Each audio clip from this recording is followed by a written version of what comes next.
Pada hari pertama minggu itu, pagi-pagi benar ketika hari masih gelap, pergilah Maria Magdalena ke kubur itu, dan ia melihat bahwa batu telah diambil dari kubur. Dan ia melihat dan percaya.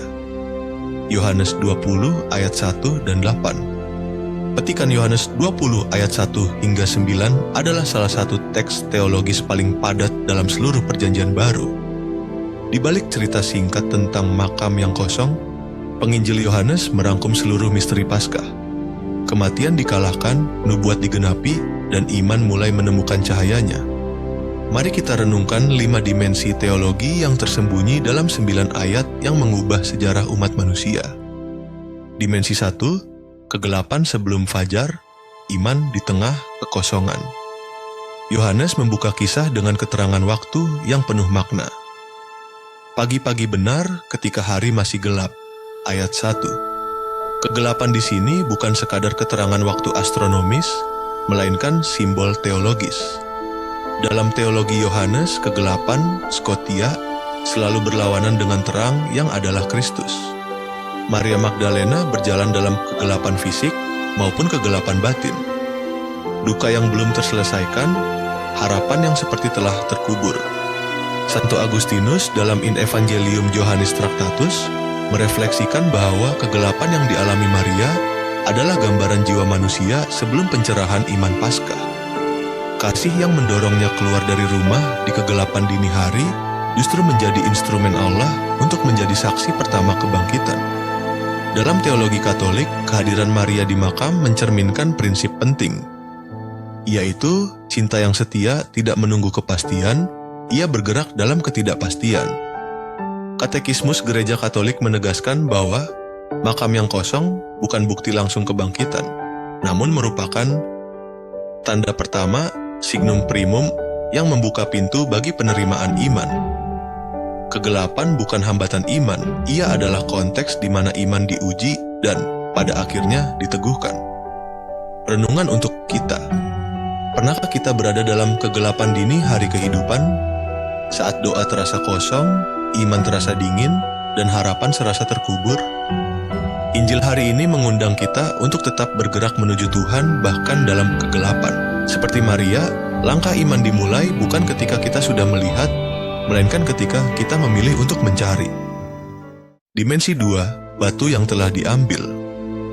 Kuasa Allah meruntuhkan batas. Maria mendapati bahwa batu telah diambil dari kubur. Dalam tradisi Yahudi, batu penutup kubur, golel, berfungsi sebagai pemisah definitif antara dunia orang hidup dan orang mati. Beratnya yang besar. Para ahli memperkirakan antara 1 hingga 2 ton, melambangkan kemustahilan manusiawi untuk menembus batas kematian. Penggunaan kata Yunani, ermenon, perfect passive participle dari airo, mengisyaratkan tindakan yang telah selesai dan hasilnya masih berlangsung.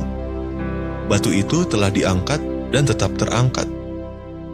Pelakunya adalah Allah sendiri. Inilah yang para bapak gereja sebut sebagai actus divinus purus, tindakan ilahi murni yang tidak memerlukan campur tangan manusia. Santo Yohanes Chrysostomus mengajarkan bahwa batu yang terangkat adalah proklamasi bahwa tidak ada kuasa di alam semesta. Sama ada kuasa dosa, kematian, iblis, bahkan hukum fisika yang dapat menahan putra Allah. Katekismus Gereja Katolik menegaskan, kebangkitan Yesus dari orang mati adalah kebenaran pokok iman Kristian dan merupakan karya Tritunggal Maha Kudus yang mengalahkan kematian secara definitif.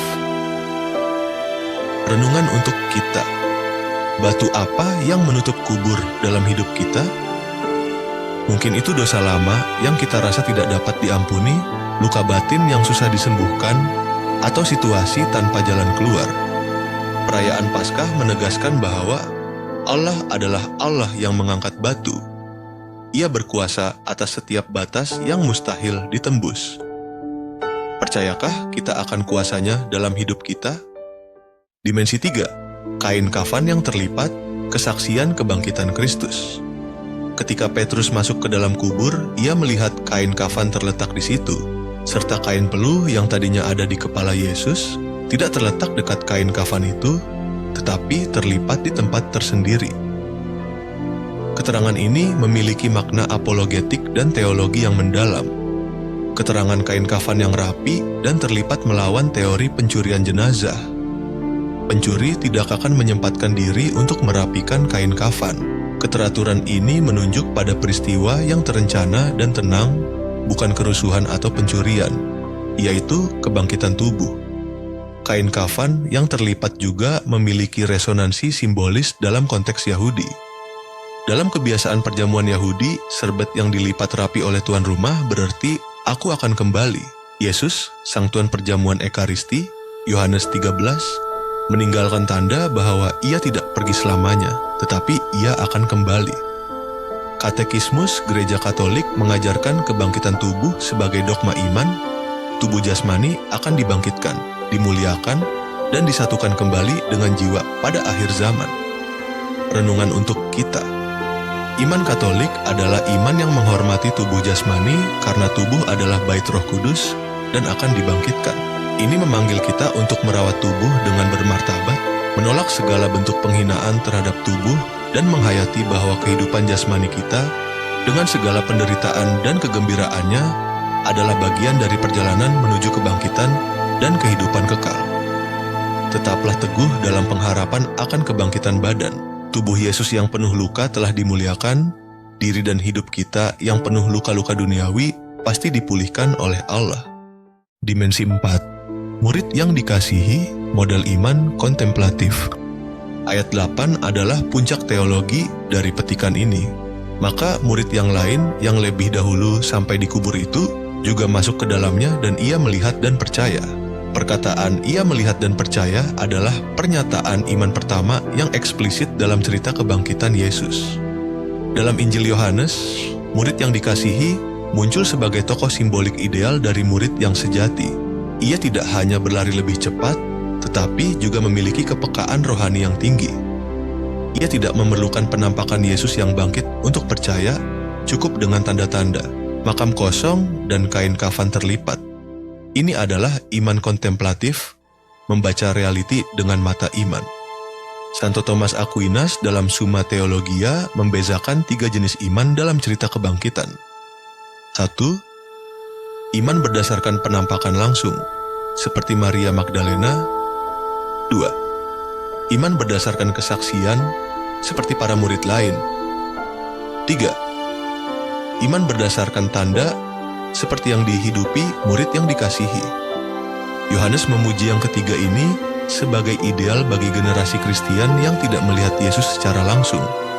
Katekismus Gereja Katolik mengajarkan bahwa iman adalah tanggapan bebas manusia terhadap inisiatif Allah yang menjumpai kita dalam tanda-tanda. Renungan untuk kita. Kita pun adalah generasi yang tidak melihat Yesus secara fisik, namun dipanggil untuk percaya melalui tanda-tanda, seperti kitab suci, sakramen, komuniti gereja, pengalaman kasih sesama. Jadilah seperti murid yang dikasihi, bukan yang paling kuat atau paling pintar, tetapi yang paling penuh kasih. Karena kasih itulah yang membuka mata iman. Dimensi 5, belum mengerti kitab suci iman dan pemahaman bertumbuh. Ayat 9 adalah pernyataan yang mengejutkan dan paradoksal. Sebab mereka belum mengerti isi kitab suci yang mengatakan bahwa ia harus bangkit dari antara orang mati. Bagaimana mungkin murid yang dikasihi percaya namun belum mengerti kitab suci? Para ekseget membezakan antara percaya dan mengerti kitab suci. Percaya merujuk pada keyakinan intuitif bahwa sesuatu yang ilahi telah terjadi, sementara mengerti kitab suci merujuk pada pemahaman teologi yang lengkap tentang makna kebangkitan dalam rencana keselamatan.